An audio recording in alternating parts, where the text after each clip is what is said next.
Hello, my name is Lewis, and I am so excited to be joining you today for Talk About Today.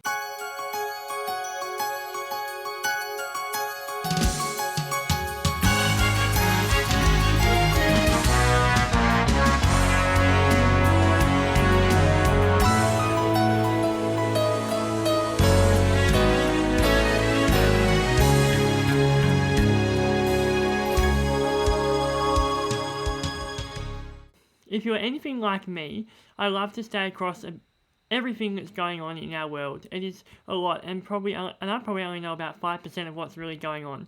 But there is some pretty interesting stuff happening every day. So I've decided to sort through the week's news and bring you some important stories across 7 different categories. So join me every Friday for Talk About Today. Welcome to the show. So first off, we're going to talk about the big stuff that's been grabbing everyone's attention this week. And as you may know, that Donald Trump is around and he has been introducing some tariffs. And basically what happened was he introduced taxes on imports across most countries around the world and exports. And when he introduced that, all of the stock markets crashed. So he put a pause on the tariffs, and except for China, which he actually raised to 145% tariff on their imports and exports. And so now the pause means that most countries are at a baseline 10%, which we can negotiate. So after he paused it, the stock market really increased, and then it took a massive dive again when he introduced China's 145% tariff. And so there's been a lot of negotiating, and lots of countries have been on Trump's back about it because they haven't been very happy with the tariffs that he's introduced. And so he had to make some changes. And also, the proof is in the pudding with the validity of the share market. And Australia has been negotiating revised trade agreements with key partners aiming to reduce tariffs on agricultural exports like beef and wine while addressing rising import costs for manufacturing goods. And as a result of all of this fluctuating, the Australian dollar and share market has significantly dropped.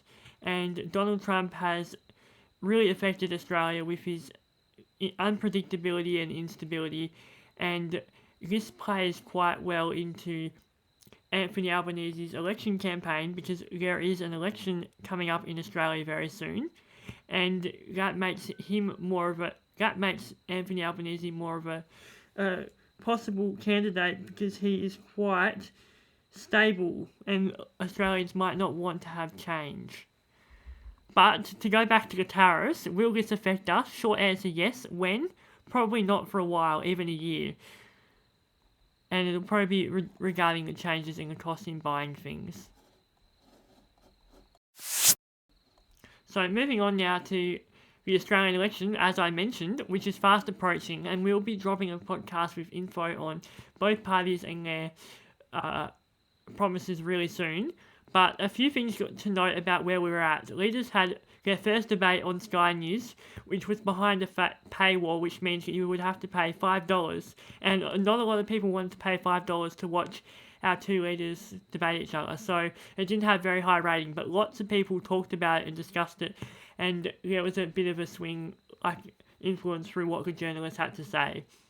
Now, just before the debate, Dutton's father actually had a heart attack hours before the debate, and but he still continued, which is quite interesting to note. And he talked in the debate about cost of living, and Albanese talked about the economic data to prove that he had done a good job in the election so far in the last 3 years of while he's been in Parliament. And basically the coalition is planning to cut gas and electricity, while Labor is planning to cut household batteries. And Labor and the coalition have poured more than $1 million into advertising on Google and Meta in the first week of the campaign, which is incredible.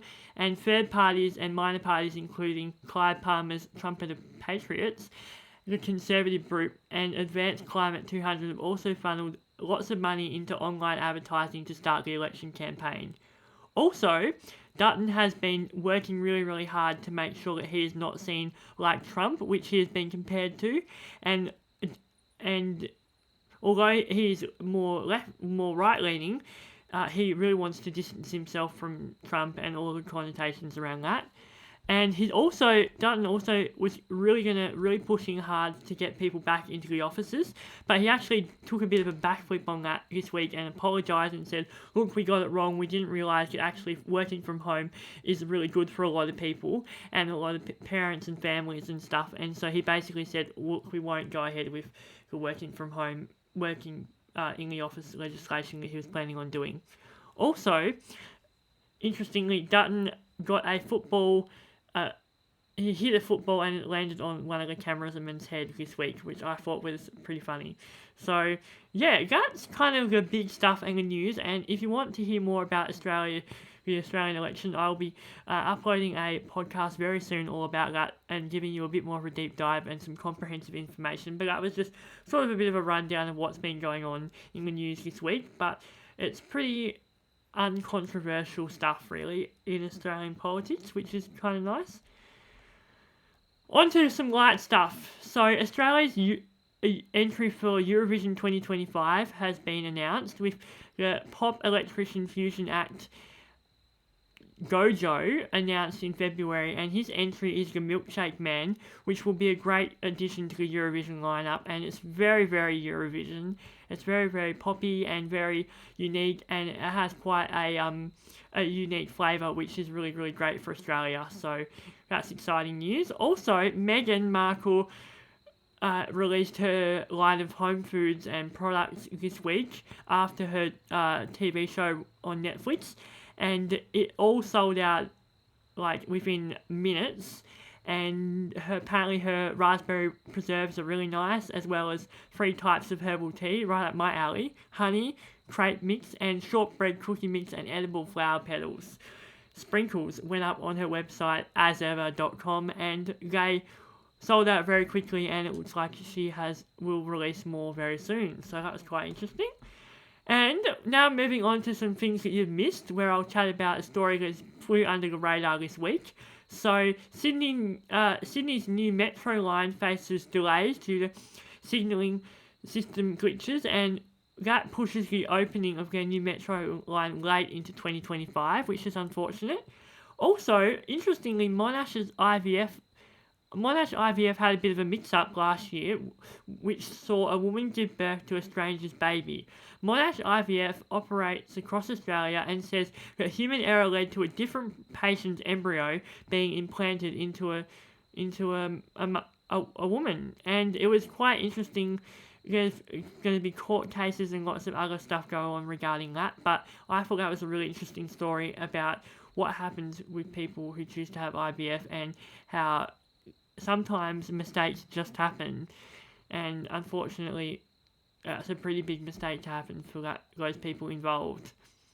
So moving on to some good news, in the last 7 years, a global team of more than 150 scientists collaborated on the most complicated neuroscience experiment ever attempted, and they released their findings. So basically, they took a sample from a tiny grain of sand, like the size of a tiny grain of sand, and built a functional wiring diagram of a proportion of the brain. And they published their findings in Nature with a collection of 10 different studies. And the 3D wiring diagrams are massive, and it's equivalent to 22 years of a non-stop video. And they offer never before seen insight to the human brain function and organisation of the visual system, and it's actually like a rainforest, like the complexity and the diversity, and it's incredible to look at the pictures. Also, in encouraging news, the eastern monarch butterfly population nearly doubled in 2025 according to a new report announced in Mexico. The population's wintering in Mexico's forest occupied up to 4 acres, and the monarch species face several threats. For example, climate change, and can impact the abundance of milkweed, which is the only plant the butterflies can lay their eggs on. from which the caterpillars feed, and the land use changes in the United States combining with the widespread use of herbicides also contributed to the loss of milkweed and other nectar plants. And while high levels of illegal logging in the monarch butterfly reserve have been halted, forest degradation in overwintering sites in Mexico could be a threat if left unchecked. Every year, monarch butterflies make the trek from Canada and the northern United States to the mountain forest in Mexico, with some travelling over 300 miles. After winter, these butterflies fly an additional 600 miles to the United States. And so, moving on to something that I've loved, where I'll be bringing you something which you can take into the weekend to enjoy. I have really been enjoying the TV show. It's very old now, but Gavin and Stacey, and it's set in Wales and like in Britain and Essex, and it's these two people, and they sort of meet each other on a night out, and they fall in love, and it's just sort of their families and how their families come together and travel between Essex and Wales, and it's just a really like nice, warm-hearted comedy, and it's really British and Welsh, and it's set. It's got 3 seasons, and it's really funny and great, and you would probably really enjoy it. So I've been really loving that this week. Also, moving on now to Too Weird to Be True. An American science startup says that its researchers have brought dire wolves back from extinction, but some scientists are pouring cold water on that claim. The company announced this achievement alongside a statement from the Secretary of US Fish and Wildlife Services, but some people have come out and said that this is a grey wolf with an edited genome, not a dire wolf. Basically, the genetic edits have been giving these wolves a lighter coat to look reminiscent of a dire wolf, but what makes it a species is more than just a skin colour and skin deep. And extinct dire wolves are around 5.7 million years diverged from living grey wolves, and a lot of evolutionary and genetic changes have happened across those millions of years. Editing a few genes of a grey wolf does not make it a dire wolf, and there are many other factors that make dire wolves unique, including their genetic and epigenetic structures and behavioural differences which we don't understand.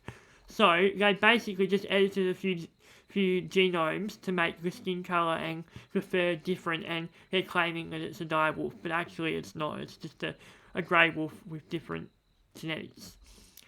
So yeah, that is everything from this week. But next week, I have a segment called Your Story, where if you get in contact with me and drop in some news from your area that you really care about and would like people to hear about, I will include it on my next show. So that's all that I have time for today, and I really enjoyed this roundup, and I hope you've enjoyed this podcast. Please subscribe and rate and review this podcast, and also share it with a friend. That would be amazing. And also, if you really enjoy it, follow me on Instagram too. It's awesome, and I can't wait to see you next week. I'm very excited to be joining you for our weekly roundup and on Talk About Today. So we'll see you next week, every Friday. Bye!